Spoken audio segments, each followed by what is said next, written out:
Hello बच्चों, welcome back to Easy Academy. और आज मैं आपके सामने कल आपका जो साइंस का बोर्ड एग्जाम है उसके केमिस्ट्री पोर्शन के कुछ लॉन्ग क्वेश्चंस को लेके आया हूँ जो इम्पोर्टेंट क्वेश्चंस हैं और ये थोड़ा सा प्रॉब्लम करते हैं क्रिएट। तो चलिए स्टार्ट करते हैं कुछ इम्पोर्टेंट क्वेश्चंस के साथ। और इन क्वेश्चंस को आप अच्छे से प्रैक्टिस कीजिएगा, इन रिएक्शंस को देखिएगा, ये आपके कल एग्जाम में बहुत ज़्यादा काम आएंगी और आपको इनसे क्वेश्चन देखने के लिए डेफिनेटली मिलेगा। चलिए शुरू करते हैं आज का वीडियो। कह रहे हैं two compounds x and y reacts with each other in presence of concentrate H2SO4 and form a pleasant smelling compound Z.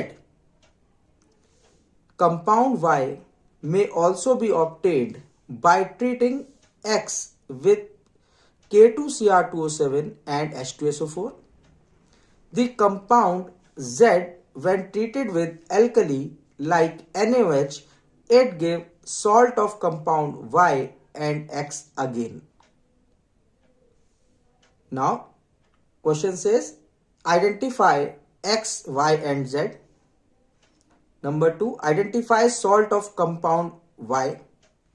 And number 3 is write the reactions involved. In this question, एक और चीज आपको बेटा दी हुई है, दिया हुआ है molecular formula of compound x C2H6O और Y का आपको फॉर्मूला दे रखा है C2H4O2। ठीक है, ये आपको एक फॉर्मूला दिया हुआ है। क्लियर? तो ये मॉलिक्यूलर फॉर्मूला गिवन है और ये क्वेश्चन गिवन है।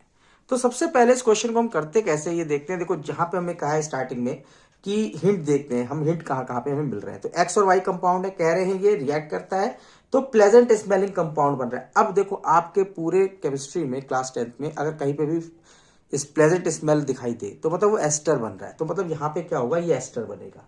अब जो एस्टर का फॉर्मेशन होता है वो कौन करता है, वो करता है एसिड एंड एल्कोहल। तो मतलब ये एक्स क्या होगा या वाई क्या होगा, एक्स हो सकता है एल्कोहल हो, एक्स हो सकता है एसिड हो, कार्बोक्सिलिक एसिड, वाई हो सकता है एल्कोहल हो, वाई हो सकता है कार्बोक्सिलिक एसिड हो। ये अभी हमें नहीं पता। तो एक चीज क्लियर हो गई कि एक एल्कोहल है, एक एसिड है जिससे एस्टर बन रहा है। आगे पढ़ते हैं कि कंपाउंड वाई में also be obtained by treating x with K2Cr2O7 and H2SO4। कहता है जो कंपाउंड वाई है वो अगर हम X को K2Cr2O7 एंड H2SO4 से रिएक्ट करा दे तब भी हमें ऑब्टेन हो जाता है। तो मतलब ये कह रहा है कि जो K2Cr2O7 एंड H2SO4 होता है बेटा, ये होता है ऑक्सीडाइजिंग एजेंट। मतलब यह कह रहे हैं कि अगर हम X को ऑक्सीडाइज करा दें तो Y मिल रहा है। Y ऑक्सीडाइज क्या होता है, तो Y ऑक्सीडाइज प्रोडक्ट है किसका, X का। तो यहाँ पे हमें पता है कि एक एल्कोहल है एक एसिड है, तो हमें पता है एसिड जो होता है वो ऑक्सीडाइज प्रोडक्ट होता है और एल्कोहल रिड्यूस प्रोडक्ट होता है। तो यहाँ पे जो Y होगा वो क्या हो जाएगा, Y एक एसिड हो जाएगा और X हमारे पास एल्कोहल हो जाएगा। देखिए यहां तक हम लोग क्लियर कर चुके हैं कि X एल्कोहल है और Y एसिड है। अब कहते हैं कि जो कंपाउंड Z बनता है, यहाँ पे जो एस्टर बनता है, हम उसे ट्रीट करा देते हैं एल्कली के साथ लाइक NaOH। तो कहते हैं ऐसा करने पर फिर से हमें सॉल्ट मिल जाता है कंपाउंड Y का और X फिर से मिल जाता है। तो एक्चुअल में देखो, ये जो प्रोसेस होती है जिसमें हम लोग एस्टर को ट्रीट कराते हैं किसी एल्कली से, तो इस प्रोसेस को बेटा हम लोग बोलते हैं सैपोनिफिकेशन। तो ये सैपोनिफिकेशन प्रोसेस है, इसमें अल्कोहल फिर से मिल जाएगा और जो सॉल्ट होता है सोडियम सॉल्ट वो हमें ऑब्टेन हो जाता है। अब देखो, यहां तक हमने सारे जो कंपाउंड हो सकते हैं, प्रोबेबिलिटी हो सकती है, हमने उसे चेक कर लिया। अब इसे हम करेंगे कैसे, तो इसके लिए सबसे पहले आपको जो कुछ भी दिया होता है आप उसे एक टेबुलर फॉर्म में इस तरह से लिख लीजिए। कैसे लिखेंगे कि आपको दिया हुआ था X प्लस वाई ने रिएक्ट करा, कंसंट्रेट H2SO4 से प्लेजेंट स्मेलिंग कंपाउंड मिला, X को ऑक्सीडाइज किया Y मिल गया, Z को क्या रिएक्ट करा NaOH से तो सॉल्ट ऑफ Y मिल गया और X मिल गया। तो अब देखो, जो हमने ये इन्फेरेंस निकाला है, यहाँ पे जो कुछ डिटेल्स दी थी वो यहाँ लिख ली। अब देखो, जो हमें रिएक्शंस देखे थे वो सारे रिएक्शंस अब यहाँ पे हम लोग फॉलो कर लेते हैं। तो हमारे पास क्या दिखाई देता है कि यहाँ पे देखिए, अब एल्कोहल दिया हुआ है, एल्कोहल रिएक्ट कर रहा है कार्बोक्सिलिक एसिड से, तो क्या दे देगा, ये एस्टर दे देगा। ठीक है, अब एस्टर में एक और चीज ध्यान रखिएगा कि यहाँ पे जो बॉन्ड ब्रेक होता है वो एल्कोहल का ऑक्सीजन हाइड्रोजन बॉन्ड ब्रेक होता है। ये इंपॉर्टेंट पॉइंट है कि एस्टरिफिकेशन रिएक्शन में एल्कोहल का ऑक्सीजन हाइड्रोजन बॉन्ड ब्रेक होता है, ना कि oxygen hydrogen bond of carboxylic acid. ठीक है, देन ये एल्कोहल है, एल्कोहल का ऑक्सीडेशन करा देंगे, it will get converted into ethanoic acid या फिर एसिटिक एसिड। अब नेक्स्ट हमारे पास बात आती है कि ये जो रिएक्शंस हैं इस रिएक्शन की अगर हम लोग बात करें तो इसमें हमने क्या करा कि जो एस्टर होता है, अब एस्टर क्या है हमारे पास कि एस्टर बना CH3COC2H बना, अगर हम इसे हाइड्रोलाइज करा दें, हाइड्रोलाइज कराएंगे तो कैसे होगा, ये Na यहाँ आ जाएगा और OH यहाँ आ जाएगा, और इसकी वजह से क्या होगा, देखो यहाँ पे सोडियम सॉल्ट बन गया एसिड का, और यहाँ पे क्या बन गया, एल्कोहल बन गया, फिर से ये X बन गया, और ये हमारे पास सोडियम सॉल्ट बन गया एसिड का। तो देखो ये सारी रिएक्शंस थी जिसे हम लोग यहाँ पे लिख लेते हैं। अब एक और चीज कि हमारे पास CH3CH2OH एंड CH3COH कैसे आया, तो देखो ये हमें क्या दिया हुआ था, ये मॉलिक्यूलर फॉर्मूला हमें गिवन था। तो 2 कार्बन वाला हमारे पास एल्कोहल कौन सा होगा, CH3CH2OH होगा। 2 कार्बन वाला एसिड कौन सा होगा, CH3COH होगा। तो ये हमें ऐसे पता चला क्योंकि यहाँ पे 2 कार्बन दिए हैं, यहाँ पे भी 2 कार्बन दिए हैं। क्लियर। चलिए अब देखते हैं नेक्स्ट क्वेश्चन को। नेक्स्ट क्वेश्चन है कि अ कंपाउंड X, ब्रैकेट में लिखा है molecular formula C2H4O2 when treated with sodium hydrogen carbonate a gas Y with brisk effervescence evolved. This gas Y, when passed through lime water, milkiness appears. If Y gas is passed for a long time, the milkiness disappeared and it again reappeared on heating the mixture. Question कहता है identify X and gas Y. Also right the reaction involve. अब देखो यहां क्या क्या है कि एक कंपाउंड दिया है C2H4O2, ठीक। अब ये कंपाउंड कह रहा है रिएक्ट किससे कर रहा है, सोडियम हाइड्रोजन कार्बोनेट। अब सोडियम हाइड्रोजन कार्बोनेट से रिएक्ट कर रहा है। अब हमारे पूरे ऑर्गेनिक केमिस्ट्री में एक ही कंपाउंड है जो हमें पता है कि सोडियम हाइड्रोजन कार्बोनेट से रिएक्ट करता है, और वो क्या है, वो है कार्बोक्सिलिक ग्रुप वाले कंपाउंड, मतलब कार्बोक्सिलिक एसिड्स। तो यहाँ पे क्या होगा, ये कार्बोक्सिलिक ग्रुप होगा हमारे पास। तो ये जो हमारे पास कंपाउंड होगा ये एक कार्बोक्सिलिक एसिड होगा। अब कार्बोक्सिलिक एसिड भी कौन सा होगा, क्योंकि 2 कार्बन है तो 2 कार्बन वाला कार्बोक्सिलिक एसिड होगा। क्लियर। अब यहां पे हमें पता है कि जब हम कार्बोक्सिलिक एसिड्स की रिएक्शन सोडियम हाइड्रोजन कार्बोनेट या सोडियम कार्बोनेट से कराते हैं तो ब्रिस्क एफर्वेसेंस के साथ जो यहाँ पे गैस इवॉल्व होती है वो होती है CO2 गैस। अब जैसे ये CO2 गैस निकलेगी, अब CO2 गैस निकली, अब हमें पता है कि इस गैस क्या हो गई, CO2 गैस। अब CO2 गैस को हम चेक कैसे करते हैं, इसे हम लोग पास कर देते हैं किससे, लाइम वाटर से। जब लाइम वाटर से पास करते हैं तो क्या होता है, लाइम वाटर में मिल्कीनेस अपीयर आ जाती है। क्योंकि अपीयर क्यों होती है, क्योंकि यहाँ पे फॉर्मेशन होता है कैल्शियम कार्बोनेट का। अगर इसी में हम लोग ज्यादा समय तक कार्बन डाइऑक्साइड को पास करते हैं तो वो मिल्कीनेस डिसअपियर हो जाती है, क्योंकि यहाँ बन जाता है कैल्शियम बाइकार्बोनेट, और कैल्शियम बाइकार्बोनेट वाटर सॉल्युबल होता है। अब अगर हम दोबारा से इसे हीट कर देते हैं तो कैल्शियम बाइकार्बोनेट डिकम्पोज होकर फिर से कैल्शियम कार्बोनेट दे देता है, जिससे हमारे पास फिर से मिल्कीनेस रीअपियर हो जाती है। तो अब देखो ये जो क्वेश्चन हमें दिया हुआ है, जैसे हमने पहले क्वेश्चन को सॉल्व किया था वैसे ही करेंगे। जिस सीक्वेंस में हमें रिएक्शन दी है हमें उसे एक फॉर्मेट में लिख लेना है। तो सबसे पहले क्या दिया है कि हमें एक एक्स कंपाउंड दिया था, सोडियम बाइकार्बोनेट से हमने उसे रिएक्ट कराया। इसका मॉलिक्यूलर फॉर्मूला दिया था C2H4O2। इसे हीट जब कराया, जब सोडियम बाइकार्बोनेट का ट्रीट कराया तो यहाँ पे एक गैस निकली, ये कार्बन डाइऑक्साइड हो सकती है क्योंकि यहाँ ब्रिस्क एफर्वेसेंस आती है, और हमारे पास एक रिएक्शन जो सोडियम बाइकार्बोनेट शो करता है वो केवल कार्बोक्सिलिक एसिड शो करते हैं, ठीक।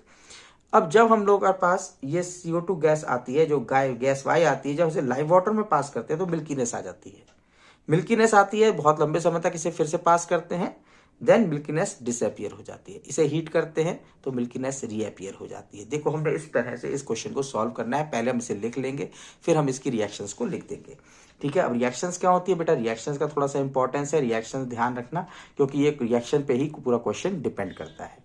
क्लियर। तो अब रिएक्शंस क्या क्या है इसमें हमारे पास इन्वॉल्व, अब हम उन्हें देख लेते हैं। तो रिएक्शंस हमारे पास सबसे पहले क्या आती है कि जब हमारे पास 2 कार्बन वाला कार्बोक्सिलिक ग्रुप है, जब इसे सोडियम बाइकार्बोनेट से ट्रीट कराते हैं तो यहाँ सोडियम एसीटेट बनता है, कार्बन डाइऑक्साइड इवॉल्व होती है, वाटर का फॉर्मेशन होता है। इस कार्बन डाइऑक्साइड को हम लोग ये लाइम वाटर से पास करते हैं। तो लाइम वाटर में जब हम इसे पास करते हैं तो मिल्कीनेस आ जाती है। मिल्कीनेस क्यों आती है, क्योंकि यहाँ कैल्शियम कार्बोनेट का फॉर्मेशन हो जाता है।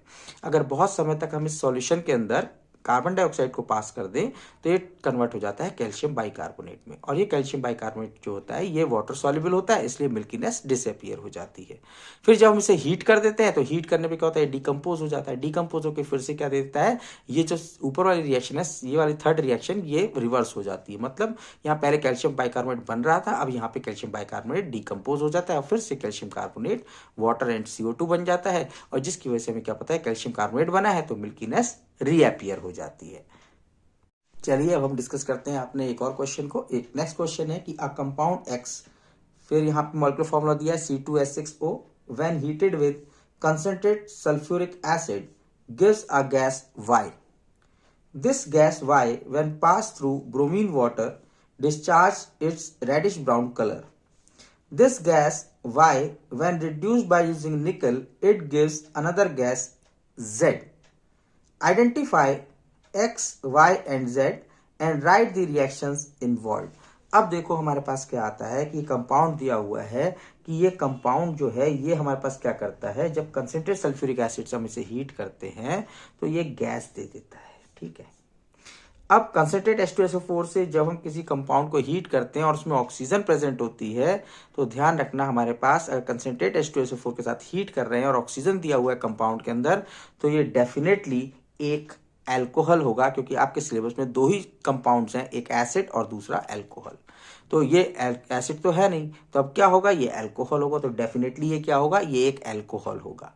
दूसरी चीज, अब एल्कोहल है और एल्कोहल को हम कंसेंट्रेट H2SO4 से हीट कराएंगे या ट्रीट करा देंगे हम इसे, तो यहाँ पे क्या पता चलेगा हमें पास कि जो हम पास एल्कोहल्स होते हैं जब कंसेंट्रेट सल्फ्यूरिक एसिड से उन्हें ट्रीट कराते हैं यहाँ डिहाइड्रेशन प्रोसेस होती है और डिहाइड्रेशन की वजह से यहाँ एल्कीन का फॉर्मेशन हो जाता है।